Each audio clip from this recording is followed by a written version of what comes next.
आज हम इस वीडियो में हाल ही में मलयालम में रिलीज हुई secret stories Roslin web series की स्टोरी देखने वाले हैं। ये सीरीज जियो हॉटस्टार पर अवेलेबल है। इस सीरीज में हमारी हीरोइन को बहुत अजीब अजीब ड्रीम्स आते रहते हैं। इस सीरीज के टोटल 6 एपिसोड्स हैं और एंड तक बहुत सारे ट्विस्ट आते हैं।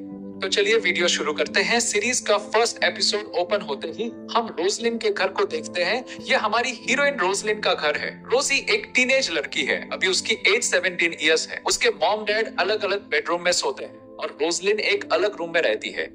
रात को जब वो सो रही होती है, उसे लगता है जैसे कोई मास्क पहने हुआ मैन उसे मारने के लिए आ रहा है। डर के रोजी अपने मॉम डैड के रूम में जाती है और कहती है बाहर कोई है। तो उसके पापा बाहर जाकर देखते हैं और वो आया हुआ मैन उसके पापा को मार देता है। फिर रोजलिन की मॉम भी बाहर जाती है, वो भी वापस नहीं आती। रोजलिन समझ जाती है कि बाहर के मॉम डैड को उस इंसान ने मार दिया। मॉम डैड की चिंता करते हुए धीरे धीरे आगे बढ़ती है तो मास्क वाला इंसान रोजलिन को भी मारने के लिए आता है और यहाँ सीन कट होता है। तो अब सीरीज का टाइटल कार्ड शो होता है। रोजलिन के मॉम डैड का नाम शोभा और जॉन है और रोजलिन को एलन नाम का एक छोटा ब्रदर था। उसके मर जाने के बाद रोजलिन उसे याद करते हुए एक तरह से डिप्रेशन में रहती है। वो एक बुक पढ़ रही होती है। इस बुक की स्टोरी रियल लाइफ में उसके ड्रीम्स में आती है और रोजलिन हमेशा अकेले रहना ही पसंद करती है। अब इनकी पूरी फैमिली एक फंक्शन में जाती है। सारे लोग चिल कर रहे होते हैं मगर रोजलिन अकेले अपनी कैट पकड़ के बैठ जाती है। रोजलिन की मॉम शोभा की एक फ्रेंड कहती है कि रोजलिन अभी भी एलन की याद से डिप्रेशन से बाहर नहीं आ पा रही। तो शोभा कहती है हाँ, उसका ब्रदर था, उसको बहुत प्यार करती थी और मुझे भी मूव ऑन होने में बहुत टाइम लगा। और एक बात, रोजलिन को अब एक छोटा ब्रदर भी है जो अभी अभी बॉर्न हुआ है, कोई 2-3 इयर्स का होगा। लेकिन रोजलिन उसको ज्यादा प्यार नहीं करती और अटेंशन ना देते हुए रोजी एलन के बारे में सोचती रहती है। एक दिन रोजलिन की कैट मिस हो जाती है। कैट को ढूंढने के लिए घर के पास एक एरिया में जाती है तो अचानक वहाँ मास्क वाला मैन आ जाता है और रोजलिन पर अटैक करता है। कट करते हैं तो ये रोजलिन को आया हुआ एक ड्रीम था। इस ड्रीम के बारे में पापा को बताने जाती है तो पापा अटेंशन नहीं देते। कहते हैं इन क्रेजी ड्रीम्स की वजह से तुम्हारी मेंटल हेल्थ खराब हो रही है। मॉम रोजी के पास जाकर कहती है क्या हुआ रोजी बेटी, ड्रीम आया क्या? तुम डरो मत, तुम्हारी मॉम तुम्हारे साथ है और तुम्हारी फ्रेंड अदिति का फोन आया था, एक बार बात कर लो। रोजलिन की एक ही बेस्ट फ्रेंड है अदिति। रोजलिन को देखने के लिए अदिति घर आती है और कहती है कि तेरे ड्रीम्स रियल लाइफ में सच होने के चांस बहुत कम है। तेरी लाइफ के मेमोरीज ही तेरे ड्रीम्स के रूप में आते हैं। क्या कोई सैड मेमोरी है तेरी लाइफ में? तो रोजी कहती है मेरी लाइफ में एक ही सैड मेमोरी है, वो है एलन का चले जाना का। फिर रोजलिन के पेरेंट्स एक साइकियाट्रिस्ट के पास ले जाना चाहिए, ये सोच के शोभा और जॉन दोनों मिलकर रोजी को डॉक्टर के पास ले जाते हैं। डॉक्टर भी उसे चेक करके कहता है ज्यादा ओवरथिंक मत करो, मॉम डैड के साथ टाइम स्पेंड करो। हॉस्पिटल में वो मास्क वाला मैन जो ड्रीम में दिखता था वैसे कोई घूमता हुआ रोजलिन को दिखता है। कार में आते वक्त भी इस बारे में सोचती रहती है। फिर नेक्स्ट डे अदिति रोजलिन की सिचुएशन समझ के अपनी फैमिली के एक साइकियाट्रिस्ट के पास ले जाती है। रोजलिन का प्रॉब्लम सुन के वो साइकियाट्रिस्ट कहता है देखो रोजलिन, मॉम डैड तुम्हारे साथ टाइम नहीं स्पेंड कर रहे हैं, इस बात का दुख है तुझे, लेकिन सच में वो फार्म देख रहे हैं, बहुत बिजी रहते हैं, उनका तेरे पास आकर बात करना थोड़ा मुश्किल है। तुम खुद जाकर उनके साथ टाइम स्पेंड करो। और रियलिटी और ड्रीम में बहुत फर्क होता है, वो फर्क तुझे खुद समझना होगा। थोड़ा थोड़ा मैं जो एक्सरसाइज बोलूंगा वो करो, मेडिटेशन करो। दूसरी तरफ रोजी की मॉम शोभा रोजी की सिचुएशन के बारे में अपने जानने वाले फादर को बताने चर्च जाती है। फादर से बात करके सब एक्सप्लेन करती है। फादर बोलते हैं एलन के जाने के बाद वो बहुत डिप्रेशन में चली गई है, अभी भी बाहर नहीं आ पा रही, थोड़ा टाइम चाहिए उससे, जल्दी से बाहर आ जाएगी। आप लोग उसके साथ बस एक काम करो, प्यार से रहो, बस इतना काफी है। ये सुन के फादर कहता है और वही सॉल्यूशन साइकियाट्रिस्ट ने भी बताया था। घर आने के बाद रोजी से बात करते हुए उसके पापा जॉन और शोभा दोनों कहते हैं बेटी तुम्हारा आज 18वां बर्थडे आने वाला है अगले हफ्ते। हम तुमको 2 सरप्राइज देने वाले हैं जो तुम कब से मांग रही थी, नया स्मार्टफोन और स्कूटी भी दिलाने वाले हैं। ये सुन के रोजी बहुत खुश हो जाती है। साइकियाट्रिस्ट ने कहा था ना, मॉम डैड के साथ टाइम स्पेंड करो, सब ठीक हो जाएगा। इसलिए तब से रोजलिन अपने छोटे ब्रदर को गोद में उठाकर बहुत क्यूट मोमेंट्स क्रिएट करती है। रात को सोने के टाइम रोजी के पापा कहते हैं कल सुबह तुम्हारी मॉम के फ्रेंड का बेटा जोसेफ आने वाला है, 2 हफ्ते यहाँ रहेगा। एलन के रूम में एडजस्ट करना होगा उसे, लेकिन ये बात रोजी को पसंद नहीं आती। रोजलिन सोचती है मैं सब भूल के खुश रहना चाहती थी, लेकिन घर में एक और इंसान आने वाला है, ये सोच के थोड़ी उदास हो जाती है। नेक्स्ट डे मॉर्निंग उठते ही जब जोसेफ आता है उसे देख के शॉक हो जाती है। उसकी आंखें ग्रीन होती है, देख के डर जाती है। ड्रीम में दिखने वाला यही था क्या? सोचती है सब लोग जोसेफ को बहुत अच्छी तरह से मिलते हैं और रोजी के मॉम डैड उसे रहने के लिए रूम दिखाते हैं, वही एलन का रूम है। ये सब रोजी को बिल्कुल पसंद नहीं आता। रोजी अपनी मॉम से कहती है, मॉम ये क्या कर रही हो, किसी को भी उठा के घर में बिठा लिया, मुझे बहुत डर लग रहा है, मैं तो रोज बोल रही हूँ ना, मुझे एक बुरा ड्रीम आता है, उस ड्रीम वाला ही जोसेफ है, उसकी आंखें भी ग्रीन है, मॉम देखो ना, इसे घर में मत रहने दो, मुझे बहुत डर लग रहा है।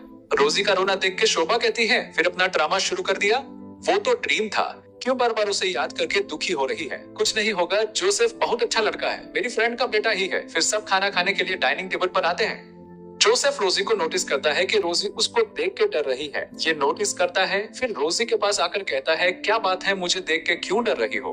उसकी सारी एक्टिविटीज बहुत स्ट्रेंज लगती है, ये बात अपनी फ्रेंड को ही बताऊं, ये सोच के रोजी अपनी फ्रेंड अदिति को फोन करके बताती है, मेरे ड्रीम में दिखने वाला ग्रीन आंखों वाला वही इंसान हमारे घर आ गया, मुझे समझ नहीं आ रहा क्या करूं, देखने में बहुत डरावना लग रहा है। ये सुन के अदिति कहती है, क्या बोल रही है रोजी, कुछ नहीं होता, ज्यादा ओवरथिंक मत कर, मैंने तुझे कितनी बार समझाया है, बोलकर फोन काट देती है, फिर रोजी जाकर सो जाती है। लगभग रात के 12 बजे का टाइम, खिड़की के पास से किसी के जाने की शैडो दिखती है, जोसेफ की परछाई। ये देख के रोजी डर के, क्या है ये बोल के जाकर देखती है तो जोसेफ दिखता है, डर के वापस आ जाती है। तब से और भी जोसेफ को देख के डरने लगती है। ये सब डायरेक्टली अदिति को जाकर बताती है। नेक्स्ट डे रात फिर से 12 बजे के टाइम कुछ आवाजें सुनाई देती है, विंडो साइड से जोसेफ की परछाई दिखती, क्या है ये बोल के फिर रोजी डर के जाकर देखती है तो इस बार जोसेफ हाथ में हैमर पकड़ के रूम का लॉकर खोल रहा होता है और थोड़ी देर में रोजी के पास वाली कैट मिस हो जाती है। किट्टी किट्टी बुलाती रहती है। किट्टी मिस होने पर रोजी किट्टी को ढूंढने जोसेफ को फॉलो करती जाती है। कट करते हैं तो फिर नींद से उठ जाती है। फिर पता चलता है कि वो एक ड्रीम था जो उससे आया था। नेक्स्ट डे मॉर्निंग ब्रेकफास्ट करने के लिए सब डाइनिंग टेबल पर बैठ जाते हैं। तब जोसेफ अपने रूम से किट्टी को लेकर आता है और कहता है, और मेरा रूम में थी, बेचारी गुम हो गई थी और मेरा रूम आ गई तो मैंने साथ रखा। रोजी कहती है, पापा ये झूठ बोल रहा है, आखिर हमारी किट्टी मुझे छोड़ के कैसे जाएगी। तो जोसेफ विंडो की तरफ दिखाता है, विंडो से आई होगी। इस तरह दिन गुजरते जाते हैं। रोजलिन जोसेफ के बारे में कुछ भी बोलो, रोजी के मॉम डैड नहीं मानते। जोसेफ भी रोजी के साथ मिस्टीरियस तरीके से बिहेव करता है। धीरे धीरे जोसेफ और रोजी के पापा जान दोनों क्लोज फ्रेंड्स बन जाते हैं। दोनों की बॉन्डिंग बढ़ती है, साथ में शराब पीते हैं। नशे में अच्छी तरह सो जाने के बाद जोसेफ बाहर निकलता है। पहले रोजी के रूम में आके देखता है कि सो गई या नहीं, फिर वहां से बाहर जाता है, लेकिन सोई नहीं बल्कि रोजी जाग रही होती है। जानबूझकर सो जाने की एक्टिंग करती है। जोसेफ के आने पर फिर बाद में जोसेफ का पीछा करती है तो फार्म के अंदर स्टोर रूम में जाता है। वहां की सब चीजें जोसेफ देख रहा होता है और रोजी वीडियो बना रही होती है। मैं कितना भी बोलूं मॉम डैड नहीं मानते, कम से कम वीडियो के जरिए कल सुबह उन्हें दिखा सकती हूँ। ये सोच के वीडियो रिकॉर्ड करके रूम में जाकर चैन से जाकर सो जाती है। नेक्स्ट डे मॉर्निंग रोजी उठ के अपने मॉम डैड के पास जाकर कहती है, पापा मैंने बोला था आप नहीं माने, जाकर ड्रॉअर की कीज देखो, कीज नहीं होगी। जोसेफ ले गया, वो स्टोर रूम में गया था और मैंने वीडियो बनाया था, देखो। वीडियो दिखाने लगती है तो वो वीडियो फोन में होती ही नहीं। मैंने बोला फिर भी आप नहीं माने, पापा प्लीज मुझे पर ट्रस्ट करो, मैंने रात को वीडियो बनाया था, पापा पर दिख नहीं रहा। कहती रहती है। शोभा और रोजी के पापा सोचते हैं ये फिर से ड्रीम देख रही है। रोजी की बात बिल्कुल नहीं मानते। कट करते हैं अगले सीन में। थोड़ी देर में घर के बाहर जाकर देखते हैं तो किट्टी मरी हुई होती है। आंखों के सामने इतने प्यार से पाली हुई किट्टी के जाने पर रोजी होश खो देती है और नीचे गिर जाती है। फिर नेक्स्ट डे मॉर्निंग कहती है, मॉम तूने जो चपाती करी दी थी वो मैंने नहीं खाई, किट्टी ने खाई, उसमें किसी ने कुछ मिला दिया था इसलिए किट्टी मर गई। ये सब जोसेफ ने किया होगा, लेकिन रोजी की मॉम नहीं मानती। इतना सब बोलने पर भी रोजी जो बोल रही है उसमें कुछ तो सच होगा। इतनी स्ट्रेस क्यों करके बोल रही है, ये सोच के शोभा और रोजी के पापा दोनों मिलकर बैठ के बात करते हैं। क्या बच्ची सच में जोसेफ के बारे में जो बोल रही है सच है क्या, सोचती हैं और फिर खुद ही स्टोर रूम में जाकर देखते हैं। पहले स्टोर रूम में आई थी ये बोला था ना। स्टोर रूम की सब चीजें देखते हैं तो सब चीजें अपनी जगह पर ही होती है। सब देखने पर लगता है वो मेंटली डिस्टर्ब इंसान की तरह कर रही है, जल्दी एक साइकियाट्रिस्ट को दिखाना चाहिए। फिर उसे डॉक्टर के पास ले जाने की बात करते हैं तो ये सुन के रोजी बहुत रोती है। मैं कितना भी बोलूं मॉम डैड सुन ही नहीं रहे। ये सोचते ही तुरंत जोसेफ पर गुस्से से जोसेफ के रूम में जाकर दरवाजा खटखटा के कहती है, तुम आने के बाद ही घर में सारी प्रॉब्लम शुरू हुई है, तेरे वजह से सब हो रहा है। जोसेफ को मारती है, चिल्लाती है तो जोसेफ मुंह बंद करके चुप रह कहता है। सडनली वहाँ शोभा और रोजी के पापा आ जाते हैं। जोसेफ मुंह दबा रहा है ये देख के। ये क्या है पूछते हैं तो जोसेफ बोलता है, रोजी ने चिल्ला रही थी तो मैंने उसका मुंह दबाया था, क्या मैंने गलत किया क्या, आप ही बताओ। रोजी के पापा से रोजी की मॉम कहती है, फिर रोजी ने भी गलत किया ना, बेकार में जाकर लड़ पड़ी। Next day morning Joseph dining table पर बैठ के जब सब ब्रेकफास्ट कर रहे थे तो जोसेफ बोलता है, आई एम सॉरी जी। अचानक रोजी आई और झगड़ा करने लगी। वो जोर से चिल्ला रही थी। अगर कोई सुन लेता तो मेरे रूम में उसे देख के गलत समझ लेते, इस नियत से मैंने उसका मुंह दबाया था, कोई और मकसद नहीं था। कुछ भी हो, एक लड़की के मॉम डैड होने के नाते उस सिचुएशन में मुझे देख के आपको गुस्सा आना पॉसिबल है, लेकिन मेरी सिचुएशन में भी एक बार सोच के देखिए, मैंने गलत किया, माफी भी मांग रहा हूँ। रोजी खुद जाकर झगड़ा करने गई थी। ये रोजी के मॉम डैड समझते हैं और सोचते हैं बस 4 दिन में चला जाएगा। फिर रोजी और ज्यादा फ्रस्ट्रेटेड हो जाती है। फिर जोसेफ के बाहर जाने के बाद रोजलिन चुपके से जोसेफ के रूम में जाकर उसका सब सामान चेक करती है। तो रोजी की मॉम शोभा आकर, क्या कर रही हो ये सब, बोलती है तो आईडी कार्ड दिखाती है रोजी। आईडी कार्ड में जोसेफ का नाम कुछ और होता है, जोमन स्कारिया नाम होता है। रोजलिन बोलती है, अब भी नहीं मानोगे क्या, ये एक चोर है, आप मुझे क्यों नहीं समझ रही हो, ये आईडी कार्ड देखो, बोलती है।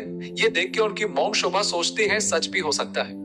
तुरंत जोसेफ की मॉम को फोन करके कहती है, कविता तेरे बेटे का नाम क्या है। कविता बोलती है, मेरा बेटा का नाम जोसेफ है। शोभा बोलती है, तो फिर आईडी कार्ड में अलग नाम क्यों है। कविता बोलती है, ओहो, मेरा बेटा को हम सब प्यार से जोसेफ कहते हैं, असली नाम वही है, जोमन स्कारिया। और एक और बात ये है कि कविता का बेटा जोसेफ नहीं है, जोसेफ उसका रिलेटिव है। कविता की फैमिली फंक्शन की फोटोज में जोसेफ की एक भी फोटो नहीं है। क्यों? सब फोटो चेक करते हैं तो आखिर में एक ही फोटो में जोसेफ होता है।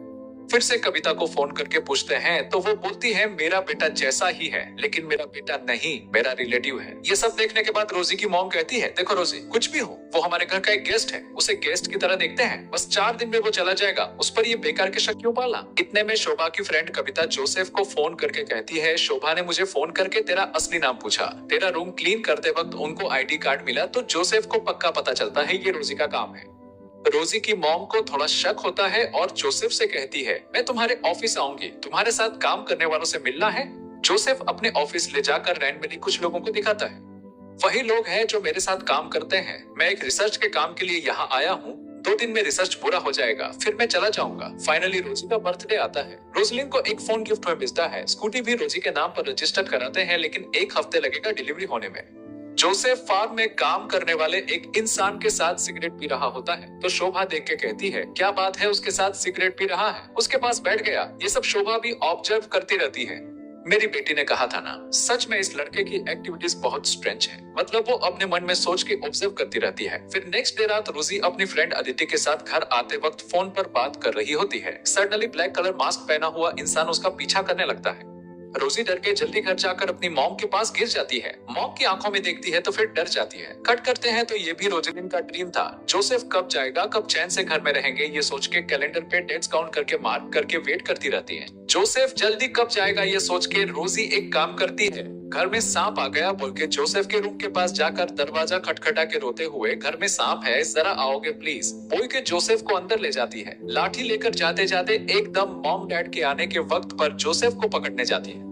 जोसेफ समझ जाता है उसे ट्रैप करने के लिए ही बुलाया। सांप वाप कुछ नहीं, मुझे मेरा काम करने दो, हाथ पकड़ के घुमाते हुए वार्निंग देता है। तब उसी वक्त रोजी के मॉम डैड आ जाते हैं और सब देख लेते हैं। पहले मुंह दबाया था, अब हाथ पकड़ रहा है, इसलिए उसको गुस्सा करते हैं। मॉम डैड के साथ चर्च फादर भी आए होते हैं, इस बार रोजलिन को देखने।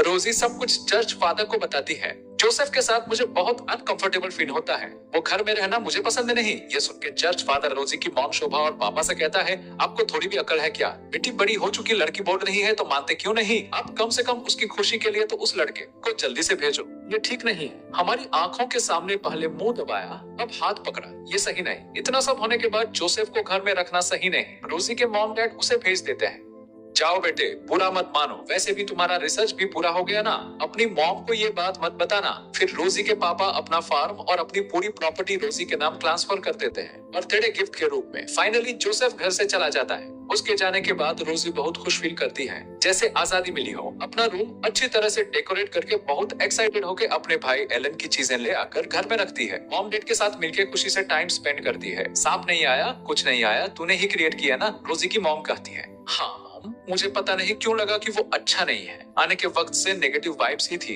इसलिए इस तरह किया। जोसेफ के जाने के बाद भी रात को चैन से सोने के लिए लाइट्स ऑफ करके लेट जाती है तो सडनली जोसेफ दिख जाता है। लाइट ऑन करती है तो जोसेफ गायब हो जाता है। फिर रोजलिन डर जाती है। ऐसे 2 महीने गुजर जाते हैं। एलन की कब्र पर पूजा करके वापस आते वक्त एक छोटा काम है, देख आता हूँ। बोल के रोजी के पापा अलग से कार लेकर एक जगह जाते हैं और वो प्रॉपर्टी देखते हैं। पीछे पीछे जोसेफ भी फॉलो करता है, बस ऑब्जर्व करता है लेकिन सामने नहीं आता है। फिर घर जाने के बाद सब सो जाते हैं। रात को मास्क पहने जोसेफ सीधा घर के अंदर जाता है। रोजी के रूम में जाकर रोजी को मारने की कोशिश करता है। रोजी डर के मॉम डैड के रूम में जाती है, चिल्लाती है बाहर कोई है। रोजी के पापा बाहर आते हैं तो वो इंसान उन्हें भी मार देता है, ऐसा दिखाते हैं। फिर मॉम जाती है तो मॉम भी मार दी गई, ऐसा दिखाते हैं। आखिर में धीरे धीरे कदम रखते हुए रोजी डर के मास्क पहने इंसान के पास पहुंच जाती है, ऐसा दिखाते हैं। सीरीज की स्टार्टिंग में आपने एक सीन देखा होगा, वो सीन यहाँ कनेक्ट होता है।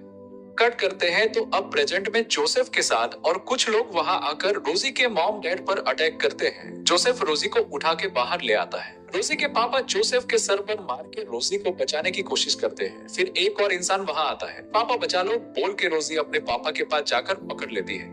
पापा रोजी की गर्दन पकड़ के मारने के लिए उस इंसान की तरफ धक्का दे देते हैं। यहाँ रिवील होने वाला ट्विस्ट ये है कि रोजी के पापा ही रोजी को मारना चाहते हैं। अंदर से निकल के आई रोजी की मॉम ये सब देख रही होती है कि रोजलिन को उसका खुद का बाप मारना चाहता है। ये हैरत से देखते हुए अपने पति की तरफ रोजी को बचाने आई थी, लेकिन वो तो डेविल स्माइल के साथ उससे देखती है। रोजी की मॉम भी रोजी को मारना चाहती है। आंखों के सामने मुझे कोई मारने आ रहा है, फिर भी माँ बाप होके ये लोग क्यों नहीं रोक रहे? ये रोजी को कुछ समझ नहीं आता। दूसरी तरफ जोसेफ गन लेकर इन्हें शूट करने आ रहा है। रोजी के मॉम डैड रोजी को क्यों मारना चाहते थे ये एक फ्लैशबैक में दिखाते हैं। फ्लैशबैक में जोसेफ एक इन्वेस्टिगेशन ऑफिसर है। उनका सीनियर एक दिन जोसेफ को बुला के कहता है तुझे एक केस दे रहा हूँ, और बोलता है जॉन और शोभा के बारे में कुछ बात करनी है। 18 साल पहले एक घर था। उस घर में एक क्रिश्चियन फैमिली रहती थी। उस घर में बहुत टाइम से काम करने वाली शोभा थी। लगभग 8 सालों से शोभा वहाँ काम करती थी। घर के सभी लोग शोभा को अपने घर के मेंबर की तरह ट्रीट करते थे। उसी घर में ड्राइवर का काम करने वाला था जॉन। जॉन और शोभा प्यार में पड़ गए। दोनों प्यार करके शादी कर लेते हैं। शोभा जो घर में काम करती थी उन्हीं लोगों ने ही शादी की जिम्मेदारी लेकर शादी कराई। उसी घर में एंजल नाम की एक लड़की थी। वो शोभा के साथ फ्रेंडली थी। दोनों की अच्छी बॉन्डिंग हो गई। थोड़े दिनों बाद शोभा और जॉन का एक बेटा पैदा होता है। उसका नाम एलन था। एंजल का भी अपने पति से एक बेटी पैदा होती है। एक दिन एंजल अपनी बेटी रोजलिन को शोभा के बाद छोड़ के चर्च जाते वक्त एक्सीडेंट हो जाता है। एक्सीडेंट में उस घर के सब लोग मर जाते हैं, सिर्फ एंजल ही बचती है, लेकिन बेड पर ही रहती है। शोभा पास रह के बहुत केयरिंग तरीके से देखभाल करती है। तब से एंजल शोभा पर भरोसा करते हुए अपनी सारी जायदाद की जिम्मेदारी शोभा को सौंप देती है और अपनी पूरी प्रॉपर्टी अपनी बेटी रोजलिन के नाम लिख देती है। लेकिन यहाँ एक कंडीशन है, 18 साल पूरे होने के बाद ही प्रॉपर्टी मिलेगी, वरना ऑर्फनेज में प्रॉपर्टी चली जाएगी। तब से एंजल की प्रॉपर्टी की देखभाल शोभा देखने लगती है। अचानक शोभा सोचती है एंजल भी हमारे रास्ते में क्यों आए, उसे भी हटा देते हैं। शोभा और उसके पति जॉन दोनों मिलके एंजल को मार देते हैं। फिर अपनी बेटी रोजलिन को अपनी सगी बेटी की तरह पालते हैं। प्रॉपर्टी के लिए 18 साल तक। हमारी रोजी की 18 साल पूरी हो जाने के बाद प्रॉपर्टी अपने नाम ट्रांसफर करने के बाद रोजी को मार देंगे। ये इन्फॉर्मेशन मिली है, ये ऑफिसर जोसेफ को बताता है। मेरी नाम की एक औरत आकर मुझे बोली। शोभा, एंजल सब जाते थे एक चर्च में।